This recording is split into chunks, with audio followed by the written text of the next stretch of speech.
Hey brother, Stuart Matola, men's relationship coach here. Now you may be wondering why I'm standing behind this picture of this buffalo. It's because he's got something that's gonna help you in this video. So in this video, I'm gonna give you a tool about how to reignite that passion and freedom in your marriage.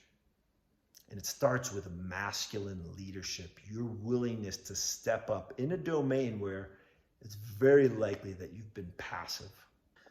So up front, if you're digging this, please like or follow me on this platform. Or if you're watching on YouTube, please subscribe to my channel to the lower right. Click that little bell to get weekly notifications when I go live on these videos.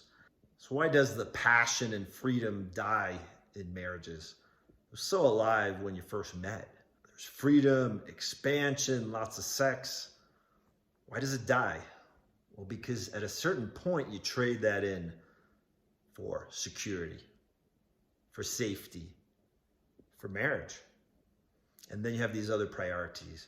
But the problem with that is when the passion and the freedom are gone, the spark is gone. So the reason why this guy's so powerful behind me is because when you have that steadiness and solidness in yourself, you'll be willing to step into the hard truth of this next sentence. This is something Tony Robbins said. And he said, the amount of passion in a relationship is commensurate with the level of uncertainty that you're willing to tolerate. Okay. So think about that. In the day-to-day grind, what I see time and time again with guys in their marriages is they're just working for the security. They're going to the job every day. They're keeping things together. He's doing it in partnership with his wife to keep the household together, to keep the kids happy, settled, stable. But the problem is you go about creating this security and safety and holding it all together separately. And you lose each other. She does her thing, you do your thing. And in that going it separately, going it your own way, you lose each other. I often talk about the unlived life of the couple. Well, the problem is if you and she are not strong together, there's no foundation for the whole system. There's no life. There's no spark. Think about what you're not bringing to your children. Carl Jung once said, the greatest legacy you leave your kids is your unlived life. Think about the unlived life of your marriage. A lot of guys are just like, Stuart, what the fuck? Come on, man. I'm just trying to stay afloat. You know, spark, freedom, passion. That's like icing on the cake. Well, I'm going to challenge you and say, no, that is the cake.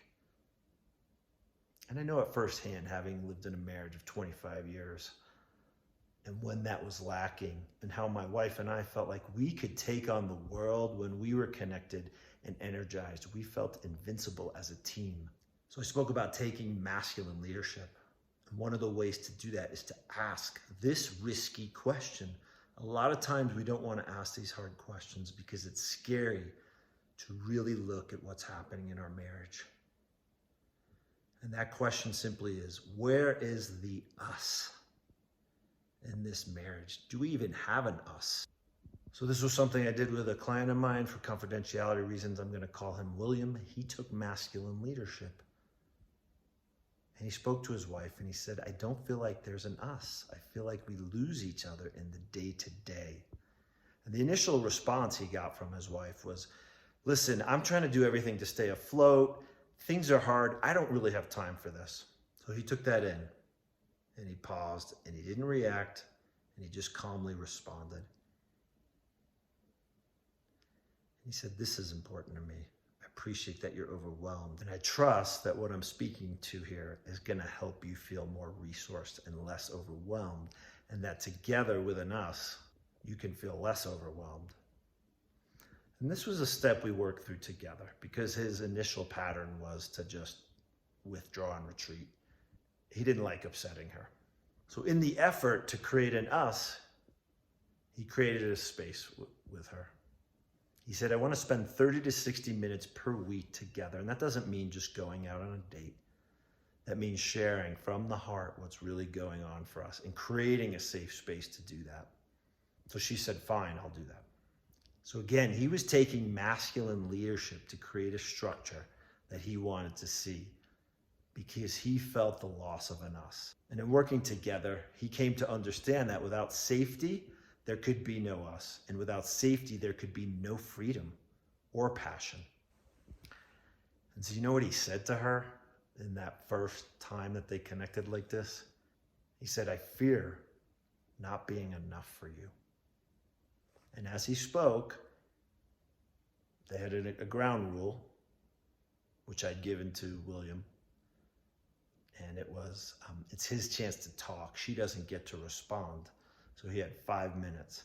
And he spoke in clear I statements, taking responsibility for his emotions, as opposed to saying to her, you know, "You're always hard on me. I'm never enough for you." He said, "I don't feel like I'm enough for you." And he went on to explain how his experience, and he said, "The experience I have," again, self-responsible language, is that with all that you're doing with the kids, working and trying to keep things up, that I'm not an equal partner. I don't contribute. That's the feeling I get, sweetie.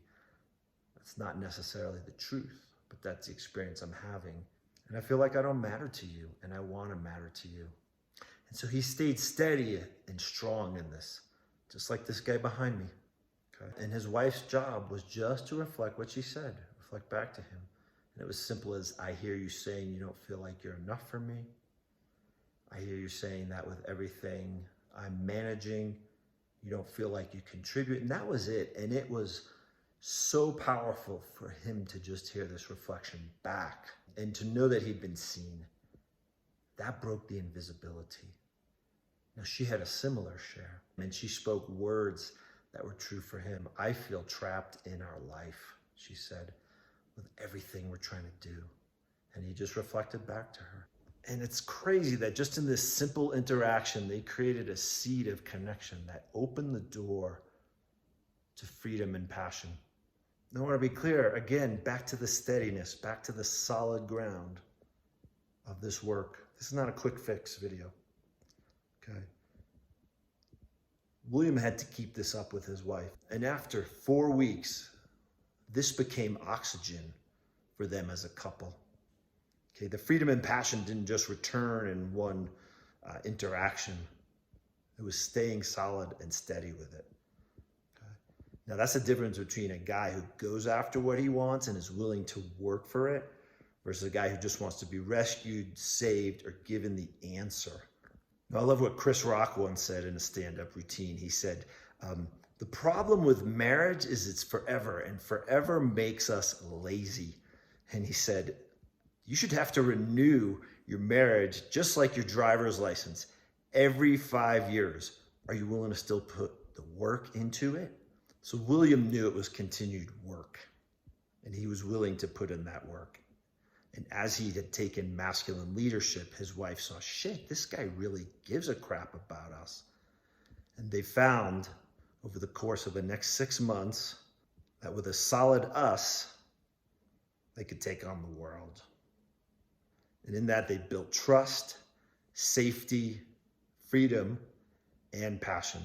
I'm going to leave you a link below to a men's group I run every week, as well as other resources to help you create freedom and passion in your marriage or relationship. I hope this was helpful to you. If you dug it, please leave a comment, like, or follow me on this platform. If you're watching on YouTube, please click the subscribe button to the lower right and click the little bell to get weekly notifications as I release these videos. Stay strong, stay steady, learn from this guy. Have a kick-ass day. Bye.